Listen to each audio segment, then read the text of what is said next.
Hiya, I'm Jasper, and welcome to your video review for Halo. It's a movie starring people. As always, I'm going to give you the good, the bad, and the furry.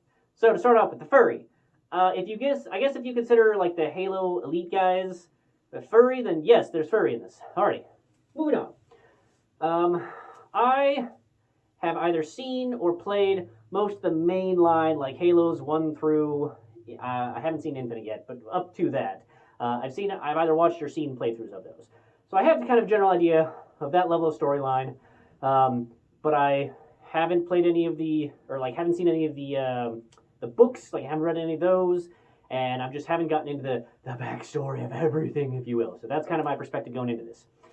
However, I will say that I did watch that, I don't know if it was like 2014 or what, but just whatever the last live action Halo series was, and dear God, was that an awful, awful fucking series. It was so bad.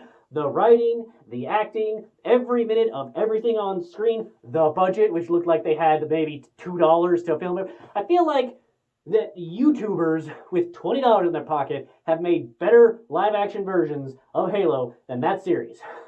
But we're not talking about that series. We're talking about the current one that's on Paramount Plus. Okay.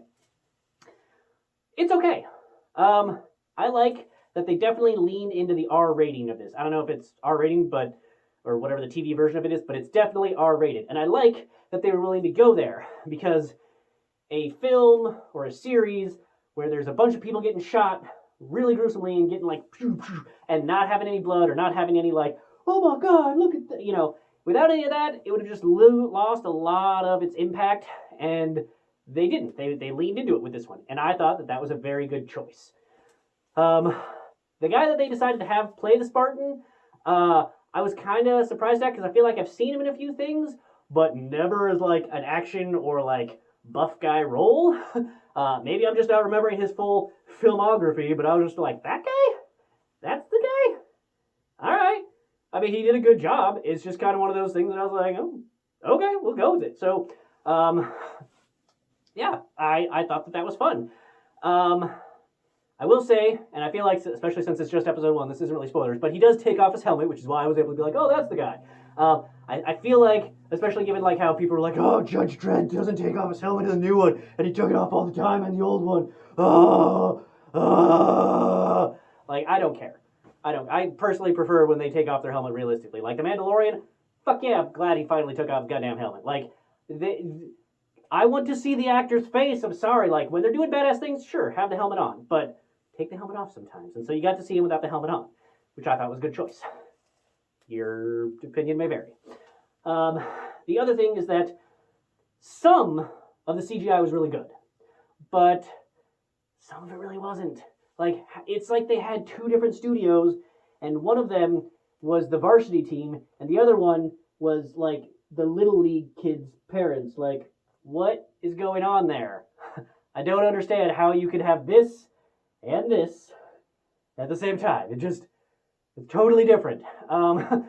Like, you will notice it when the Spartan guy like tosses his rifle, and then they do a pickup shot, which they did not need to do, but the pickup shot of the rifle sliding on the ground was like, I've seen better graphics from the first Halo game originally, like from an Xbox original, not even like the remakes. Like, come on, you didn't need the pickup shot, but you insert a shitty CGI into that? Come on. But a lot of the other CGI is pretty good. I feel like, especially when they do like the close-ups of the Elite's face, it is easier to have realistic CGI when you don't have a whole bunch of other real things on it, so there is some explanation for that. But I have hope, because there was more good CGI than there was bad CGI. And this show is going to keep on coming out like weekly for a few more months, because or however many months they got 9 episodes from what I saw on IMDb scheduled for this season. So they still have a while to fix whatever CGI is still lacking. Because if it still continues like this, where there's too much of the not good CGI, then it's going to kind of end up being similar to me for Wheel of Time, where they just don't have the good enough budget for it.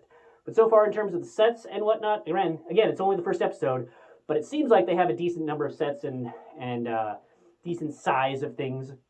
So I'm hoping that they continue with that. But some of the writing, I don't know. Like, they have the chick who's the scientist that's like supposed to be the one that's like, oh, hey, we need to put the thing in the back of his head. And then, oh, I don't know why he's doing that. And then just, she seemed like she was acting. You know? Like, it wasn't the scientist lady wanting to do the thing or having an opinion about a thing. It was the actress acting as the scientist lady wanted to do the thing. You know what I mean? I mean, you can tell the difference, right? So that is what I got from her. So I'm sorry, but I wasn't buying that as the character. I was buying it as the actress trying to be the character. And so most of when she was on screen and making her decisions kind of threw me off. Maybe that's the writing, maybe that's the direction.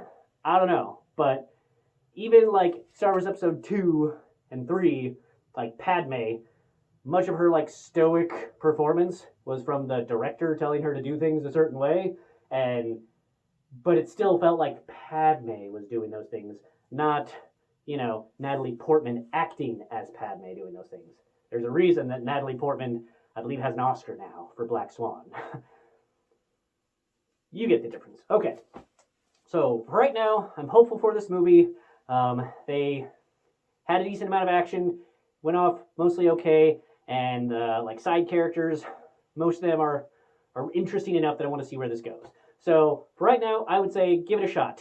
But also, you can wait for another couple months, and then when it's all out, I will do a whole season review, and from there you can decide if you want to watch it. Alrighty, that's all I have for this one. Thanks for coming. Thanks for watching. Hope to see you in the next one. Bye.